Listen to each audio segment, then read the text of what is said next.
we now cross to my colleague JJ Tabane, who's in conversation with President Cyril Ramaphosa following the January 8th statement. Colleague, Happy New Year. It's over to you. You are live with ANC. We are at Luthuli House in a brief conversation with the President following his speech yesterday in Mangaung, the January 8th statement. Mr. President, thank you very much for your time and congratulations on your re-election as President of the ANC. Thank you, JJ. You seem to have trumped whoever wanted to contest you with 500 votes. Last time you won with a very slim margin and it cost you almost $500 million. How much did it cost you this time? CR22, the kitty must have been bigger. True or false? No. We ran a campaign that was really branch-based, really run by branches. And the membership is the one that really expressed their wishes. Yeah. No, that's fine, but did it cost you any money? No. I mean, we ran a very good campaign. And the disclosures have had to be made, of course, to the Electoral Commission, how much we spent for, airtime for people who are going around, for traveling, for accommodation. And that's just about... It sounds very clean. Will you be able to be upfront with it and say, as opposed to the CR17 sealed funds or sealed statements, this time will just tell us it costs 100,000 or 200,000. Well, that's part of transparency. Yeah, well, you see, the people who are running the campaign, and I was not running a campaign at all. The people who are running the campaign have made all those type of disclosures. And we were you have no idea how much it cost? No idea. At all? Whatsoever. None.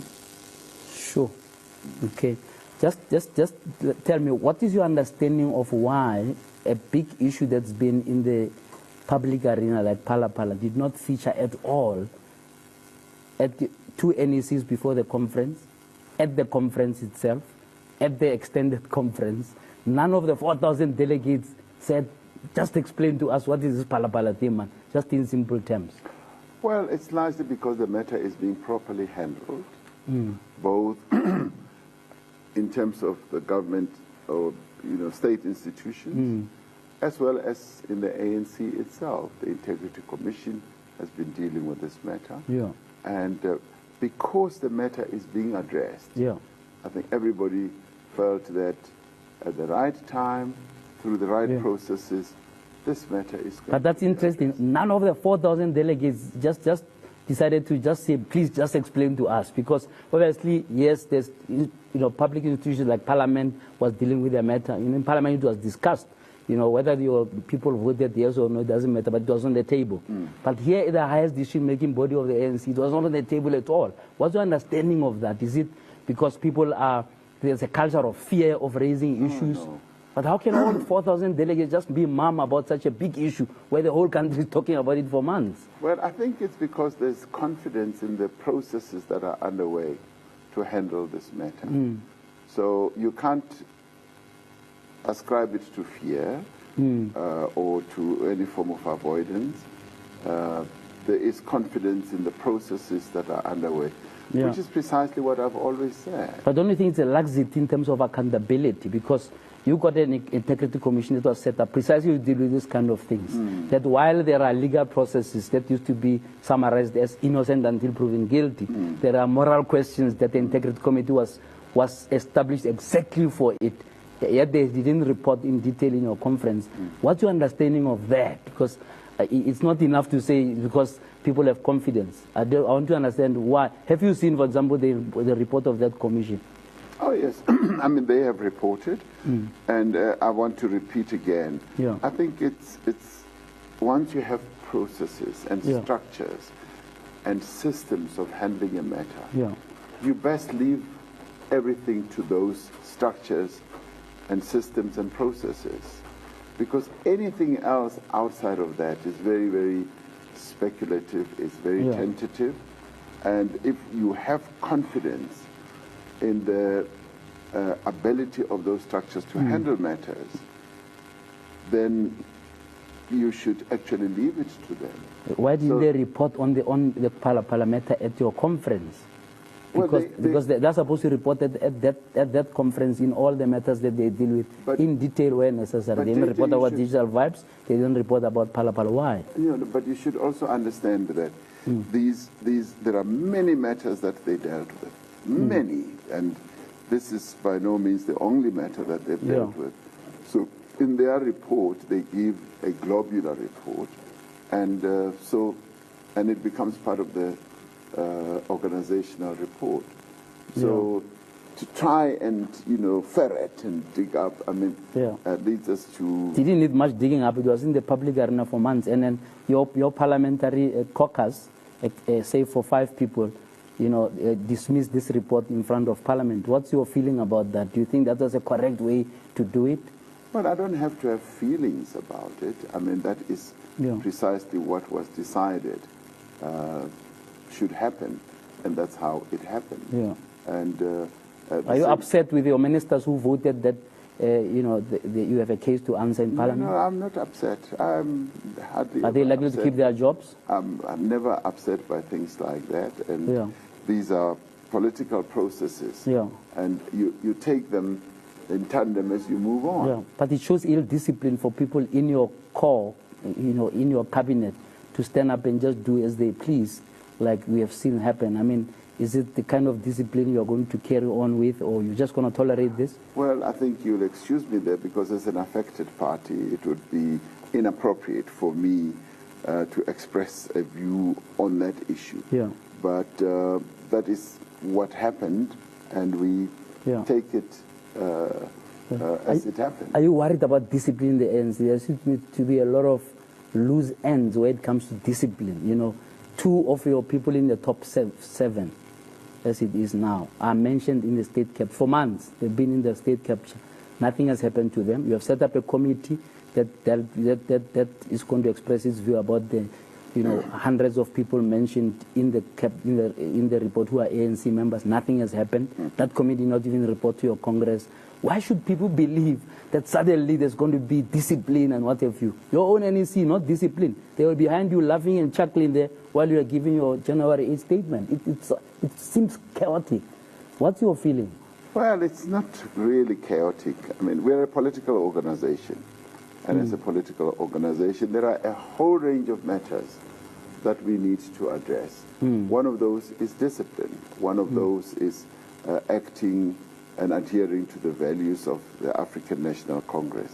So all these things are processes that must ensue. And sometimes we get it right, sometimes we don't get it right. But you seem mostly to get it wrong, because you're not disciplining anybody. Not a single person has been disciplined who's been mentioned in the state capture report. You called a family meeting to tell us, what NPA must do, what so-and-so must do. But where you are supposed to act with people who are under your nose in the cabinet, you haven't acted. It's been months. The report has been approaching an anniversary of this report having come out. Give me some sense of confidence of why I must believe that you would act against corruption. Well, I have said in the past that a number of these processes do take time. And before the many arrests and the charges that have now been preferred against a number of people who've been involved in state capture or acts of corruption, everybody was almost baying for my blood and saying, you are doing nothing. And I said, let the processes unfold. Because they often take time. People have to be careful about what they do. And now all that is now happening. People are getting arrested. They're getting charged. And we can now see that there is action. And similarly... But not from yourself. No. And similarly, on all these matters, we are saying, let us allow all these processes to unfold. And I know a person like you, JJ Tabane, you're impatient. By nature, I'm very patient. You're a very impatient person. you want action now, right now, and you'll jump I'm up patient. And you said you're going to come to my show. It's a year now. I've been still waiting. Well, I said, patience is a very good virtue. And I said, be very but South Africans are impatient. Tell me about Eskom. No. Let's go to Eskom. Let's finish this. So I'm saying once again, and when action begins to take place, you never come back and say, oh, Mr. President, you were right. Things because the action is so far and few between. We are not able to come back to the action is impactful. It is impactful. It begins to move the needle, and it shows our resolve. It shows our resolve to fight corruption, to make sure that we rid corruption from the South African space. A lot of people are not convinced about it, but let's talk about Eskom, right? In your speech yesterday on January 8th, it's not apparent what you're going to do. We're on stage 4 as we speak to you now. Half of the people can't even see what this interview because they may be load shed, right? Specifically, what are you going to do? You haven't commented on Anderrida's resignation.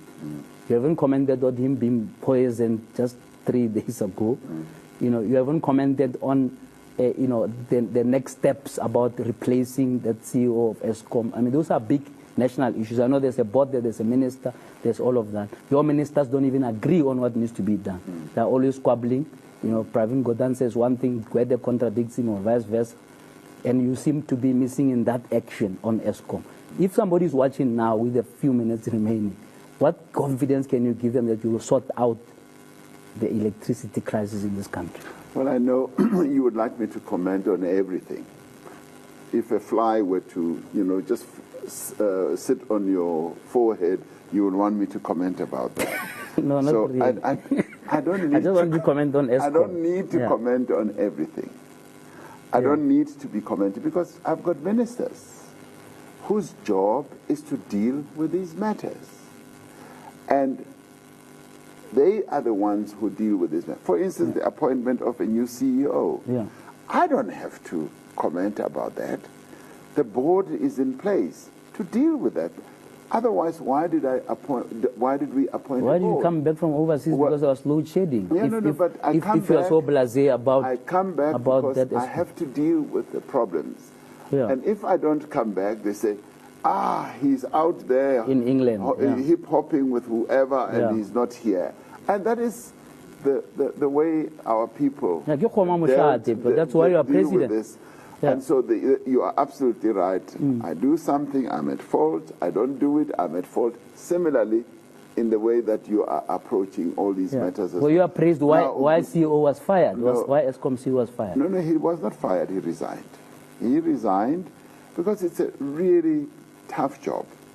And I really applaud and honor anybody who would want to take as difficult a job as that, just like being president of South Africa. Anybody who takes that job, I, in a way, take off my hat for them. Because it's a difficult job. It's not an easy job. And with regards to Eskom, we all know, and you should know by now, that Eskom's problems did not start 5 years or 7 years ago. They started with your ANC 15 years ago, ignoring advice. But you see, we're not the only country that is going through energy challenges. This happens, and it's happening in many, many other countries. The good thing, though, with us is that we are dealing with a problem. In July, I announced a number of measures that are currently being implemented. And we did say this is going to take some time. And I did also say that load shedding, yes, will keep coming back to haunt us.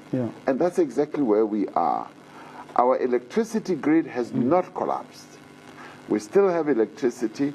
We are now settled with having to live through regular load shedding, which is being addressed. And as it gets addressed, we are going to be upgrading our availability of energy. We want 18,000 megawatts. But I also said, if you listen very carefully, I said, we also need to resort to emergency, to emergency power that can be brought on board so that we are able to close this gap. So this is a problem that nobody is sleeping on the job on. We are working on this problem day in and day out. I have people who are paying attention. Are you aware that your ministers are not on the same page about solving the crisis? I mean, just on this issue of the management at Eskom. Kweda Mantashe, who happens to be chairperson of the ANC, Minister of responsible for energy issues, says, no, these people are treacherous, it's treason and what have you. And then Pravin Gordhan, who's also in charge of Eskom one way or another as public enterprise, says, no, that's uncalled for, that's not the case, right? The other one says, no, we have enough electricity. The other one says, we don't have enough electricity. Is there a coherence in cabinet about what to do? Because you're even calling for a summit of your alliance partners. It looks like there's a shortage of ideas. No. Give us a last word on this Eskom issue country. There's no shortage of ideas. The plan for Eskom is cohesive, it's out there. We set it out in July. What I set out in July is the Bible that we need to rely on. Everybody who is interested in the electricity space welcomed that, and they all said this is the way to go forward. Now, obviously, a number of people comment. Some of them are outside of government, some of them are inside of government. And as they comment, they're expressing their frustrations. And some including your ministers who are in charge. Sometimes they are expressing their own wishes. And then there are crossed wires from time to time. And I called them to order, and I said, no, we need to be having one message, a uniform message, and cohesion. And that is exactly what we are going to see. We're going to have to leave it there. But last question, reshuffle, when can the country expect that to happen? Just brief answer. Well, a brief answer is that obviously there needs to be restructuring of the executive in view of the fact that some positions are now open. And so when the time is right, I have said to many people, watch this space. I will be coming back to the country. 1 hour in our studio, can you make another promise? It's a standing promise. Standing promise. Thank you very much, Mr. President. And it depends on you how you execute promises. Thank you very much for your time, and all the best with what you have to do. You're welcome. Thank you. That was the president of the ANC outlining some of the key priorities following the January 8th statement. And of course, we'll be watching this space as we go towards Makotlas, the state of the nation that's coming up, and so on. We're live at Lutuli, and thank you so much for joining us in this regard. And thank you. Back to the studio. All right. Thank you very much. That's my colleague JJ Tabane there, who was in conversation with President Cyril Ramaphosa. More news on